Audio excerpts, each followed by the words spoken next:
Prosonic experience the finest UPVC windows and doors. 7799779088. Hi hello నమస్తే, this is Suvarna. Welcome to Suman TV. So ఈరోజు నాతో పాటు ఒక special guest ఉన్నారండి. జనరేషన్ ఏజ్ అయినా కూడా కొన్ని విలువలు వాల్యూస్ అనేది మనం తెలుసుకోవాలి. ఒకప్పుడు యాగాలు యజ్ఞాలు వింటూ ఉండేవాళ్ళం, ఋషులు మహా ఋషులు అని తెలుసుకుంటూ ఉండేవాళ్ళం. బట్ నవేడే సోషల్ మీడియా వచ్చిన తర్వాత ఆ పదాలకు అర్థం కూడా చాలా మందికి తెలియదు. సో ఇప్పుడు నాతో పాటు ఉన్న గెస్ట్ జక్కా రాఘవరావు గారు, బ్రహ్మర్షి. పిఎస్ఎస్ఎం ఆధ్వర్యంలో పిఎంసి నిర్వహిస్తున్న ధ్యాన మహాయజ్ఞం. అసలు యజ్ఞాలు ఎందుకు చేస్తున్నారు? నిజంగా యజ్ఞం చేయడం తర్వాత విశ్వంలో మార్పులు వస్తాయా? స్పిరిచువల్గా పంచభూతాలు ఏకమైతే మంచి జరుగుతుందంటారు. అసలు ఏంటి పంచభూతాలు?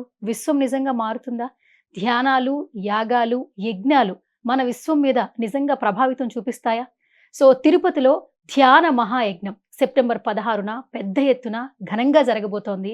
ప్రతి ఒక్కరూ ఆహ్వానితులే. సో ఈరోజు ఈవెంట్కి సంబంధించి అలాగే యజ్ఞాలు యాగాల గురించి బోల్డంత ఇన్ఫర్మేషన్ మనకు అందించడానికి స్టూడియోలో నాతో పాటు ఉన్నారు బ్రహ్మర్షి జక్కా రాఘవరావు గారు. అస్సలు లేట్ చేయొద్దు, మాట్లాడేద్దాం. నమస్కారం అండి. నమస్తే అమ్మా. పరిగెడుతున్న టైంలో పరిగెడుతున్న టెక్నాలజీకి ఇప్పుడున్న జనరేషన్స్ లో వాళ్ళకి చాలా పదాలకి అర్థాలు తెలియదు. సో యాగాలు యజ్ఞాలు హోమాలు అంటుంటారు. అవి విన్నాం మాత్రమే, ఎప్పుడో చిన్నప్పుడు పుస్తకాల్లో చదువుకున్నాం. కానీ నిజంగానే వీటి యొక్క విశిష్టత చాలా ఎక్కువగా ఉంటుంది. దీని ప్రాధాన్యత ఇంకా ఎక్కువ తెలుసుకోవాలని చాలా మందికి ఉంటుంది. బట్ ఈ రోజు మా అందరికీ మంచి ఇన్ఫర్మేషన్ ఇవ్వడానికి మీరు సుమన్ టీవీకి వచ్చారు. Thank you so much first of all మీకు. అండ్ మీ ఇంట్రడక్షన్లోనే తెలుసుకున్నాను మీరు ఎవరు అంటే బ్రహ్మర్షి జక్కా రాఘవరావు గారు అన్నారు. ఫస్ట్ ఆఫ్ ఆల్ అసలు ఆ బ్రహ్మర్షి అనే ఆ ట్యాగ్, ఆ ఇనిషియేషన్ ఎలా వచ్చింది తెలియజేస్తారా? ఆధ్యాత్మిక ఎదుగుదలలో ఒక వ్యక్తి యొక్క అవగాహన స్థాయిని బట్టి వాళ్ళు ఏ స్థాయిలో ఉన్నారు ఏమిటి అని చెప్పడానికి గురువులు మనకి ఇచ్చేటటువంటి ఒక స్థాయి, దాని పేరు బ్రహ్మర్షి అని చెప్తారు. ఆ బ్రహ్మర్షి అంటే ఆధ్యాత్మిక ఉన్నతమైనటువంటి విలువలు తెలుసుకుని కేవలం మనిషి అనేవాడు స్వలాభం స్వార్థచింతనలో ఇరుక్కుపోయి కొట్టుకోకుండా అతని ప్రతి ఆలోచన ప్రతి ఆచరణ లోక కళ్యాణం కోసం దారితీసేటటువంటి పరిస్థితుల్లో అది సెల్ఫ్లెస్ సర్వీస్ అని అంటాం. నిస్వార్థపరమైనటువంటి సేవ. ఆ సేవ చేసే స్థాయికి ఎదిగినప్పుడు అది ఆధ్యాత్మిక అవగాహన ఉన్నతమైనటువంటి స్థాయిలో నిలవకోగలిగినప్పుడు వాళ్ళని బ్రహ్మర్షి అని చెప్పని గౌరవప్రదంగా గురువులు ఇచ్చేటటువంటి ఒక బిరుదు అంటారా, స్థాయి అంటారా అని చెప్పుకోవాలి. మీరు ఆధ్యాత్మికంగా ఎన్ని సంవత్సరాల నుంచి ఇందులోనే ఉన్నారు? స్వతహాగా నేను చిన్నతనం నుండి వ్యాపారస్తుడిని. వ్యాపారంలో ఇక మనకి తెలియంది ఏముంది, ఆర్థికంగా కొంతవరకు నిలదొక్కున్న తర్వాత వివాహం అయిపోయింది. 2 అబ్బాయిలు ఉన్నారు. 2 ఇంజనీరింగ్ గ్రాడ్యుయేట్స్ అయిపోయినాయి. ఏ జన్మ సంస్కారం తెలియదు కానీ బట్ ప్రతి ప్రవచనకర్త కూడా నేను అనబడేది దేహం కాదు ఆత్మ పదార్థం అని చెప్పటం మనం అందరూ వింటూనే ఉన్నాం. బట్ దేహానుభూతి చెందితే మన ఆలోచన జీవించే జీవిత విధానాలు ఎలా ఉంటాయి, ఆత్మానుభూతి నిజంగా పొందితే వాళ్ళ యొక్క ఆలోచన విధానాలు ఏ విధంగా ఉంటాయి, ఎందుకని ఇంతమంది పాపులేషన్లో కొంతమంది మాత్రం గురువు స్థాయికి ఎదుగుతున్నారు, మిగతా వాళ్ళంతా ఎందుకు అలా మిగిలిపోతున్నారు, అది తెలుసుకోవాలనేటువంటి ఒక జిజ్ఞాస. చాలా ఆర్గనైజేషన్స్కి వెళ్ళాను, తృప్తికరమైనటువంటి సమాధానాలు లేవు. సమయం అయితే గడిచిపోతుంది. ఎప్పుడైతే సుభాష్ పత్రిజీ అని అంటే ఈ పిరమిడ్ స్పిరిచువల్ సొసైటీస్ మూవ్మెంట్ వ్యవస్థాపకులు ఆయన కూడా అగ్రికల్చర్ ఎంఎస్సీ చేశారు. కోరమండల్ ఫర్టిలైజర్స్లో ఒక ఆఫీసర్ పోస్టులో ఉన్నారు. వివాహం అయిపోయింది. 2 ఆడపిల్లల తండ్రిగా ఉన్నప్పటికీ కూడా తృప్తి అనేది లేకపోవటం వల్ల ఉద్యోగానికి రాజీనామా చేసి అక్కడి నుంచి కనపడిన వాళ్ళందరికీ ధ్యానం చెబుతూ ఈ రోజు గత 40 సంవత్సరాల్లో ప్రపంచవ్యాప్తంగా కొన్ని కోట్ల మందిని మోటివేట్ చేసే స్థాయిలో ఉన్నారంటే ఆ సెల్ఫ్లెస్ సర్వీస్ యొక్క గొప్పతనం లోక కళ్యాణానికి ఎట్లా దారితీస్తుంది అనేటటువంటి దానికి ఈ పిఎస్ఎస్ మూవ్మెంట్ వ్యవస్థాపకులు బ్రహ్మర్షి పితామహ ఆయనే సాటిగా నేను చెప్పుకుంటాను. బట్ ఆయనతో మా పరిచయం ఏర్పడి దాదాపుగా 30 సంవత్సరాలు దగ్గర అవుతుంది. అట్లా పిఎస్ఎస్ఎం ఆధ్వర్యంలో పిఎంసి నిర్వహిస్తున్న ధ్యాన మహాయజ్ఞం. సో ఈ యజ్ఞం గురించి ఒకసారి తెలియజేస్తారు. మా ప్రస్తుతం ప్రపంచవ్యాప్తంగా ఉన్నటువంటి ఈ ఒడిదొడుకులు కానీ ఒక రాజ్యానికి మధ్యలో జరిగేటువంటి యుద్ధ వాతావరణం కానీ దీనివల్ల ప్రజలు ఎంత సఫర్ అవుతున్నారు, ఎంత శాంతిని కోల్పోతున్నారు అనేది మనం రోజు వార్తలు చూస్తూనే ఉన్నాం. వీటన్నిటి నివారణ ఏమిటి అని అంటే లోక కళ్యాణానికి ఆంక్షించి మనం చేసేటటువంటి కార్యక్రమం ఏదైతే ఉంటుందో దాన్ని యజ్ఞం అనేటటువంటి పేరు మీద పిలుస్తాం. ఇప్పుడు పర్టిక్యులర్గా పిఎస్ఎస్ఎం ఆధ్వర్యంలో పిఎంసి నిర్వహణలో రేపు విశ్వ శాంతిని కాంక్షిస్తూ ఒక ధ్యాన మహాయజ్ఞం అనేటటువంటి తలపెట్టాం. అది ఇప్పుడు ఈ 2025 సెప్టెంబర్ 16వ తారీఖు నుంచి 25వ తారీఖు వరకు జరుగుతుందమ్మా. దీనికి అందరికీ స్వాగతం పలుకుతున్నాం.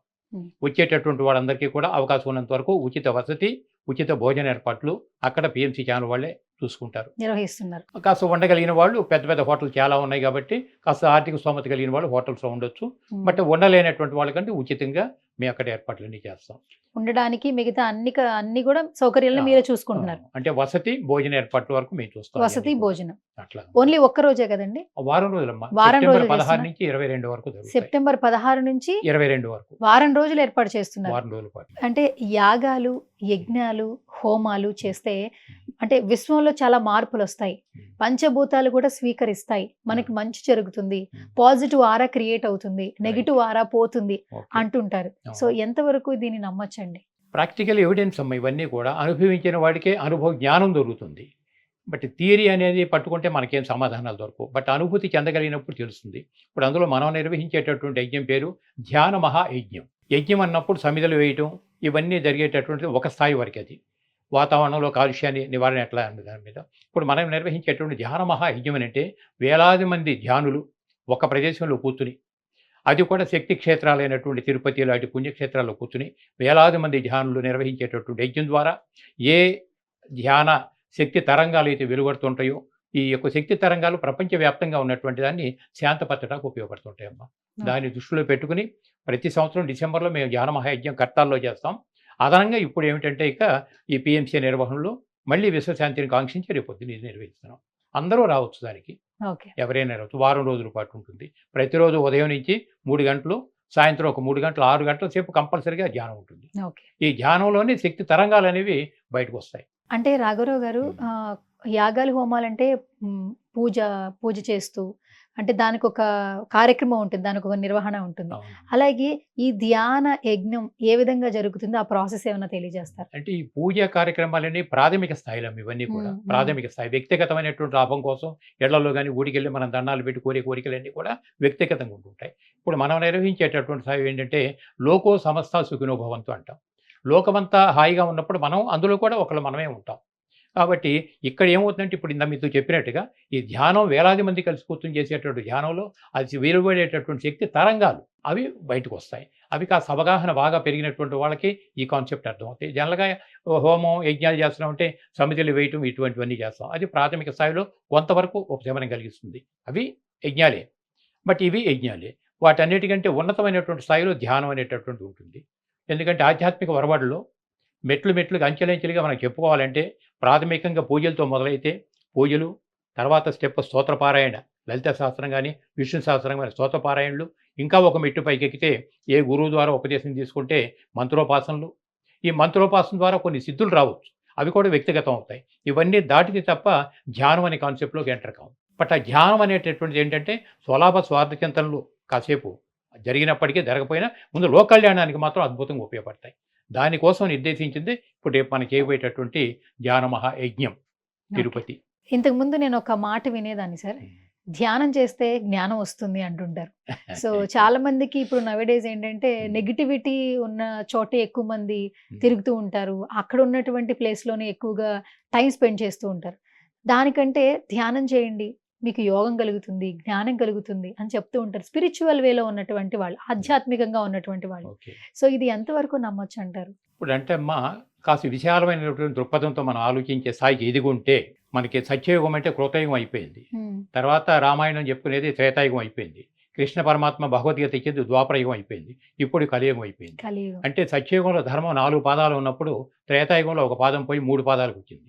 ద్వాపరయుగంలో 2 పాదాల ధర్మం పోయి 2 పాదాలు అయింది. కలియుగంలో 3వ పాదం కూడా పోయి 1 పాదం మీద ఉంది.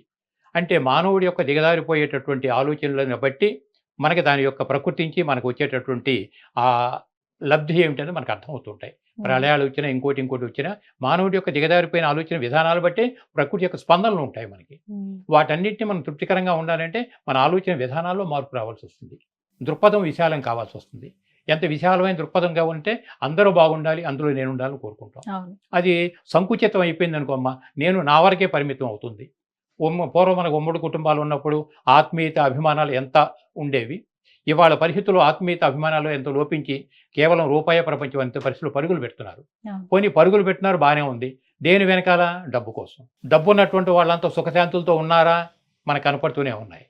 జీవితం ఎలా ఉండాలి? ఆరోగ్యంగా ఉండాలి, ఆనందంగా ఉండాలంటే నిశ్చింతగా ఉండాలి. నిశ్చింతగా ఉండాలంటే జ్ఞానపరమైనటువంటి అవగాహన కావాలి. శక్తివంతంగా ఉండాలంటే సాధన. ఎవరైతే రెగ్యులర్గా ధ్యానం అభ్యాసం చేస్తుంటాం శక్తివంతంగా ఉంటాం. అంటే చేసుకున్న వాడికి చేసుకున్నంత మహదేవ అంటారు. మంచి పుస్తకాలు భగవద్గీతలు కానీ ఇటువంటివన్నీ చక్కగా చదివి నీ జ్ఞానపరమైనటువంటి అవగాహన పెరిగిన కొద్దీ కూడా జ్ఞానిగా ఎదిగినప్పుడు ఏమవుతుందంటే మనం నిశ్చింతగా ఉంటాం. అందుకనే గురువుగారైనటువంటి పత్రిజీ కాన్సెప్ట్ ఏమిటంటే మెయిన్ ధ్యాన జగత్తు ప్రపంచమంతా ధ్యానమయం కావాలి. అంటే ప్రపంచంలో ప్రతి వ్యక్తి ఆరోగ్యంగా ఆనందంగా జీవించాలి. రెండవది ప్రపంచమంతా కూడా శాఖాహారిగా మారాలి. అంటే మానవుడికి ఆహారం కింద ఈ భూప్రపంచం మొత్తం మీద ఏ జీవి కూడా హింసింపబడకూడదు. ఈ హింస నుంచి బయటికి రావాలి. ఫస్ట్ అహింసాయుతంగా ఉండాలి. గతంలో బుద్ధుడు చెప్పినదే, ఎవరు చెప్పినా అదే ఉంది. కాబట్టి ఇప్పుడు కూడా అహింసాయుత అంటే ఫస్ట్ జ్ఞాన జగత్తు, రెండవది శాఖాహార జగత్తు, ఇక మూడవది పిరమిడ్ జగత్ అనేది ఒకటి ఉంది. పిరమిడ్ ఎనర్జీ అనేది మనం ఏ విధంగా మనకి శక్తిని ఇస్తుంది, మనం నివసించే భూమాతకి శక్తిని ఇస్తుంది. ఇది పత్రికారి యొక్క లక్ష్యం. అది ఆ లక్ష్య సాధనలోనే మనం యజ్ఞాలు 99 నుంచి నిర్వహించి చేస్తూనే ఉన్నాం. ఓకే, ఇప్పటికీ అదే చేస్తున్నాం అమ్మా. సార్ పత్రిజీ ఎప్పుడు మాట్లాడినా ఒక 2 విషయాలు స్పష్టంగా మాట్లాడతారు. ఒకటి, మీరు లేవంగానే ఫస్ట్ ధ్యానం చేయండి. ఓకే. తరువాత మాంసాహారం ముట్టకండి, అవును. చెడు మాట్లాడకండి, చెడు వినకండి. అంటే అవి చెప్తూ ఒకప్పుడు ఏంటంటే ఒకప్పటికి ఇప్పటికి మారింది కేవలం విలువలు, బంధాలు, బాధ్యతలు, అలవాట్లు మాత్రమే. ఒక నలుగురు వ్యక్తులు ఇంతకు ముందు కూర్చుంటే ఒకరికి కష్టం వస్తే మిగిలిన ముగ్గురు ఏకమయ్యి వాళ్ళ కష్టం తీర్చేవాళ్ళు. ఇప్పుడు నలుగురు వ్యక్తులు కూర్చుంటే ఒకడిని ఎలా చెడు విధంగా చేయాలి, వాడిని ఎలా తొక్కి పెట్టేయాలి అని ఆలోచిస్తున్నారు. అంటే చెడు అనేది అన్ని విధాల వ్యాపిస్తోంది. కలియుగంలో అంటున్నారు కర్మ విల్ బ్యాక్, త్వరగా వచ్చేస్తుంది. ఒకప్పుడు చాలా తక్కువగా వస్తుంది, ఇప్పుడు చాలా త్వరగా వస్తుంది అంటున్నారు. దీన్ని ఎంతవరకు విలువ చేయొచ్చు అంటారు? భగవద్గీత ఇటువంటి గ్రంథాలు మనం కొంత చదివినప్పుడు ఈ ఆధ్యాత్మిక జిజ్ఞాసలో కొంతవరకు అవగాహన మనకు దొరుకుతాయి. ఇప్పుడు భూప్రపంచం మొత్తం మీద మనం తెలుసుకోవాల్సింది ఏమిటంటే లా ఆఫ్ అట్రాక్షన్. అంటే నేను ఏ వైపు ఆకర్షింపబడుతున్నా అనేది ఒక పార్ట్. అంటే నెగిటివ్ వైపు ఆకర్షింపబడతానా, పాజిటివ్ వైపు ఆకర్షింపబడతానా. ఏ వైపు ఆకర్షింపబడుతుంటే నా బుర్రంతా దాంతో నిండిపోతుంది. రెండవది ఏమిటంటే లా ఆఫ్ కర్మ. లా ఆఫ్ కర్మ అనేది కారణ కార్య సంబంధం, ఇది ఒకటి కర్మ సిద్ధాంతం అని చెప్పబడింది. అది భగవద్గీత పరిపూర్ణమైనటువంటి అవగాహన ఉంటే కర్మయోగం అనేటటువంటి దానిలో ఏం చెప్పారు, భక్తి యోగంలో ఏం చెప్పబడింది, జ్ఞానయోగంలో ఏం చెప్పి, ఇవన్నీ విశ్లేషణ మనకు వస్తుంది. మనం నిర్వహించే కర్మను బట్టే మనం పొందే ఫలితాలు ఉంటాయి. అందువల్ల సరైనటువంటి కర్మ, సరైనటువంటి ఆలోచనలు ఉంటే సరైన ఫలితాలు మనం పొందుతాం. మన ఆలోచన ఎప్పుడు దురాలోచన దుష్కర్మల్లో ఉంటే దుష్ఫలితాలు పొందుతున్నాం. సదాలోచన సత్కర్మలో ఉంటే సత్ఫలితాలు పొందుతున్నాం. సత్ఫలితం అంటే భోగభాగ్యాలు కానీ మంచి ఆరోగ్యం కానీ. ఎలా ఉండాలి అన్నది నీ ఆలోచన నీ కర్మను బట్టే ఉంటుంది తప్ప ఎవరో మనకు ఉచితంగా ఇచ్చేదైతే కాదు. అక్కడ మనం ఏ విధమైనటువంటి ఆలోచన, ఎటువంటి కర్మలు నిర్వహిస్తే ఎటువంటి ఫలితాన్ని పొందుతాం. సార్, ఇంత ధ్యాన మహాయజ్ఞాలు మీరు నిర్వహిస్తున్నారు, కొన్ని సంవత్సరాల నుంచి దీని మీదే చాలా మందికి తెలియచేస్తున్నారు. అంటే వాటి యొక్క విశిష్టత, ప్రాముఖ్యత తెలియచెప్పడానికి ఈవెంట్స్ స్టార్ట్ చేస్తున్నారు, ఎంతో మందిని పిలుస్తున్నారు. ఆ డబ్బులు మీ సంస్థ నుంచే పెట్టుకుని ఎంతోమందికి జ్ఞానాన్ని అందిస్తున్నారు. అసలు ఈ ధ్యానం ప్రాసెస్ ఏంటి? ఒక వ్యక్తి ధ్యానాన్ని నమ్మితే తన వ్యక్తిగత జీవితంలో ఎలాంటి మార్పులు వస్తాయి?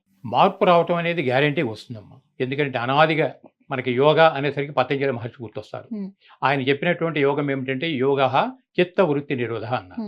అంటే చిత్తవృత్తులు అంటే మనసులో ఆలోచనలన్నీ నిర్వీర్యం అయిపోయి నీ మైండ్ మనకి జీరోగా అయిపోయినప్పుడు అది యోగ స్థితి అని గుర్తించగలిగారు. అది 2500 సంవత్సరాల క్రితం బుద్ధ భగవానుడు చెప్పింది కూడా కేవలం ధ్యానం అని చెప్పారు. శ్వాస మీద ధ్యాస. ఎవరైతే శ్వాసను గమనిస్తూ ధ్యానస్థితిలోకి వెళ్ళిపోతామో వాళ్ళకి అన్ని లబ్ధి పొందుతారు. బుద్ధుడు చెప్పినది, ఇవాళ పత్రికలు చెప్పినది. కేవలం ధ్యానం అంటే శ్వాస మీద ధ్యాస అని చెప్తాం.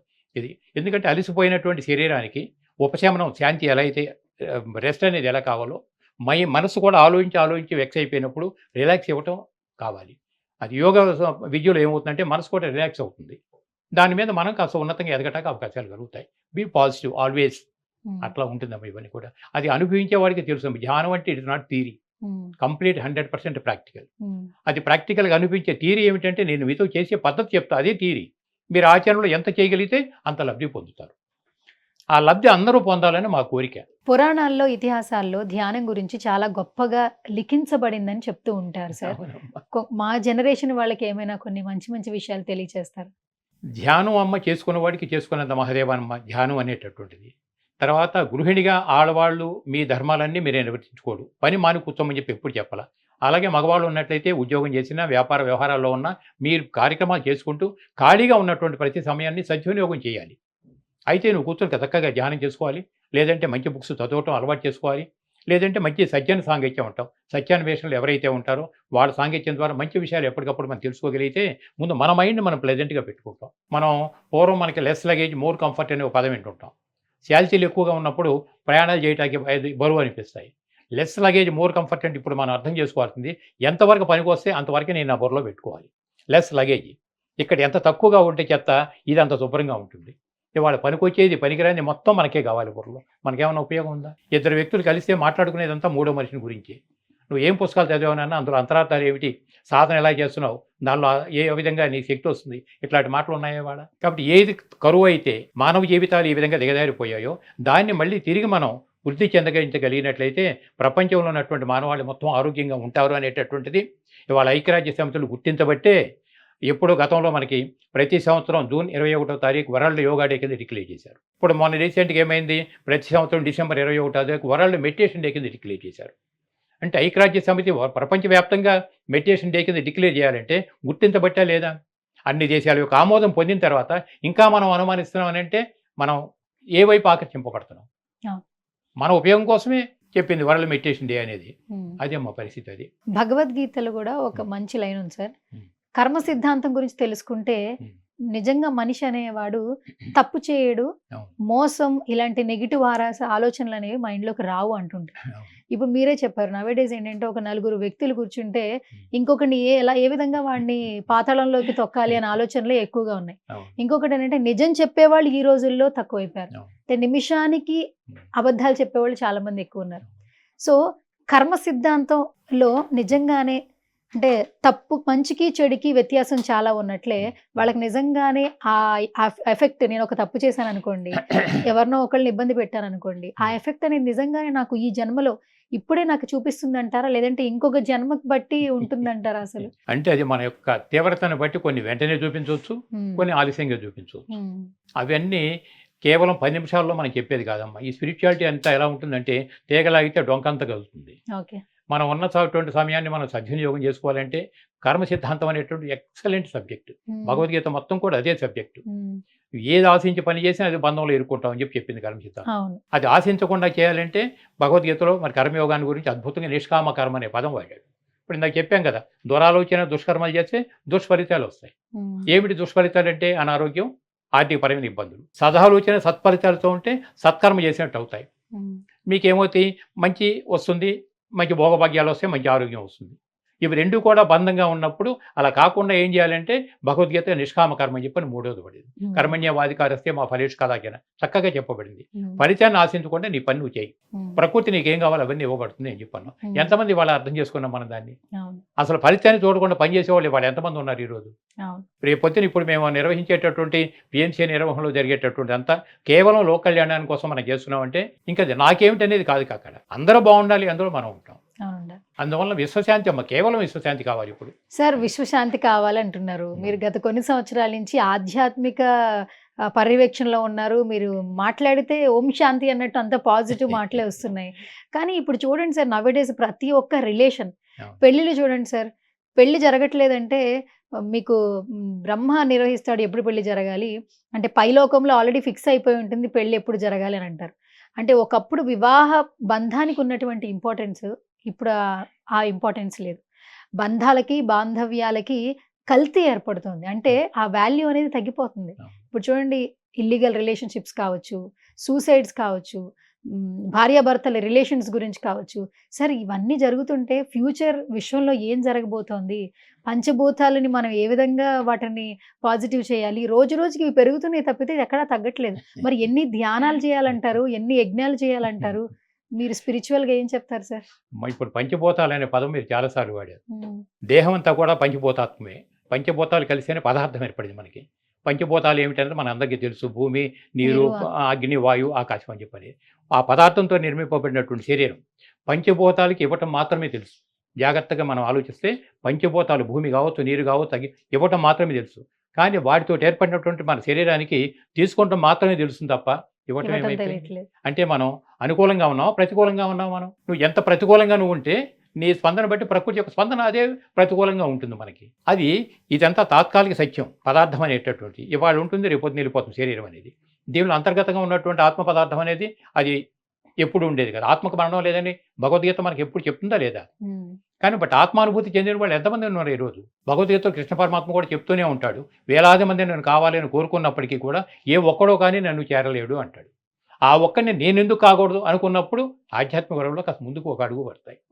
అంతేగాని స్వలాభం స్వార్థ చింతన అంటే మనం ఏం చేయలేము. నాకు కొన్ని సందర్భాలు అనిపిస్తుంటుంది, am I right are wrong నాకు తెలియదు, బట్ ఓపెన్గా మీతో నేను చెప్తున్నాను. ఇవాళ మిడిమిడి జ్ఞానంతో ఉన్నటువంటి ఆధ్యాత్మికవాది కంటే ఒక నాస్తికుడు బెటర్ ఏమో అని అనుకుంటా. ఎందుకంటే నాస్తికుడికి పని మీద నేను పని చేస్తే ఫలితం వస్తుంది, లేకపోతే ఫలితం లేదు, దేవుడు దెయ్యం నాకు అనవసరం అంటాడు వాడు. అంటే కనీసం వాడి మీద వాడికి నమ్మకం ఉంది. స్పిరిచువాలిటీ పేరు పెట్టి గుళ్ళో గోపురాలకు వెళ్ళి దండాలు పెట్టి మొక్కుబళ్ళు మొక్కుతున్నాం తప్ప మన మీద మనకే పరిపూర్ణ విశ్వాసాన్ని కోల్పోయాం. దైవత్వం అంటే తెలుసుకునే దాని మీద అసలు ఇది లేకుండా పోయింది. కేవలం కోరికల వలయంలో చిక్కుమిట్టాడుతున్నాం, కొట్టుమిట్టాడుతున్నాం ఈరోజు పరిస్థితి. ఎట్లా ఉంది చెప్పండి పరిస్థితి? ఏమి నేర్చుకున్నాం? మనకి ప్రకృతిని గురించి ఏమి నేర్చుకున్నాం? దైవత్వం అంటే ఏంటి ఏమి తెలుసుకున్నాం? మనం ఏం తెలుసు కాబట్టి మనం ఏమనుకున్నాం చెప్పండి? తిరుపతి వెళ్ళొచ్చు, కనక గుడికి వెళ్ళొచ్చు, కోరికలు సమస్యలు తీరాలి. మనం చేసే పనిని బట్టి ఫలితం అన్నప్పుడు మంచి ఫలితం కావాలంటే మంచి పని చేయడానికి ఉపక్రమించాలా వద్దా? ఆత్మ పరిశీలన చాలా ముఖ్యం అమ్మ పరిస్థితి అది. ఇందాక మీకు బిగినింగ్లో చెప్పాను, కృతయుగాన్ని సత్యయుగం అని చెప్పి ఎందుకు అన్నారు? సత్యయుగం అంటే ధర్మం 4 పాదాలు నడిచింది. ఒక్కొక్క పాదం పోయేసరికల్లా త్రేతాయుగం, ద్వాపరయుగం, ఇప్పుడు కలియుగంలో పడ్డాం. అంటే ధర్మం ఒంటి పాదం మీదే నిలబడిపోయింది. మరి మానవుడి యొక్క ఆలోచనలు దిగజారిపోయినాయి. వివాహ వ్యవస్థ అని మీరే అన్నారు. వ్యవస్థ ఒకప్పుడు భారతదేశం యొక్క సంస్కృతి సాంప్రదాయాలు ఎలా ఉండేవి? సతీ సహగమనం ఉన్న రోజులు అవి. మనం వెనక్కి గుర్తు తెచ్చుకుంటే ఈరోజు డైవర్స్ కేసులు ఎన్ని ఉన్నాయి చెప్పండి? దాదాపు 25% దాటిపోయి ఒక ఏపీలోనే కనపడుతున్నాయి. ఎందుకంటే ఆత్మీయత అభిమానాలు లేవు, స్వలాభ స్వార్థ చింతనలు పెరిగిపోయినాయి. పెరిగినప్పుడు ఇంకేముంది? అంటే దిగదారిపోయినటువంటి ఆలోచనలు బట్టే ఇవన్నీ వస్తున్నాయి. ప్రకృతి యొక్క స్పందనలు దాని మీద ఆధారపడి ఉంటాయి. అందువలన ప్రతి ఒక్కళ్ళు అసలు రియల్ స్పిరిచువాలిటీ అంటే ఏంటో తెలుసుకోవాలి, తన మీద తనకు నమ్మకం ఏర్పడాలి. ఒక మంచి పని చేస్తే మంచి ఫలితం వస్తుంది అనేటటువంటి ముందు విశ్వసిస్తే మన ఆలోచన విధానంలో మార్పు వస్తుంది. దాని ద్వారా మంచి పనులు చేయడం ద్వారా మంచి ఫలితాలు మనం పొందుతాం. రేపు మనం నిర్వహించబోయే ధ్యాన మహాయజ్ఞంలో కూడా పెద్ద పెద్ద పీఠాధిపతులు కానీ ఎవరైతే ఉన్నారో, ధర్మాత్మలు ఎవరైతే ఉన్నారో వాళ్ళందరినీ పిలిచి రోజు మేము 1 గంట 2 గంటల సేపు చెప్పిస్తాం. దేహం బాగుంటేనే ఏదైనా చేస్తాం కాబట్టి ఆరోగ్యం బాగుండాలంటే పెద్ద పెద్ద డాక్టర్స్ని పిలిపించి కొంతవరకు చెప్పిస్తాం. అలాగే రాబోయే రోజులు యూత్కి పెద్దపీట వేస్తాం. యూత్కి పెద్దపీట వేయాలంటే ఇవాళ పిల్లలే రేపటికి పౌరులు ఇదవుతారు. ఒక వివేకానంద కూడా చెప్పింది అదే, సమాజం బాగుండాలంటే వ్యక్తి నుంచి మొదలవ్వాలి ముందు అది.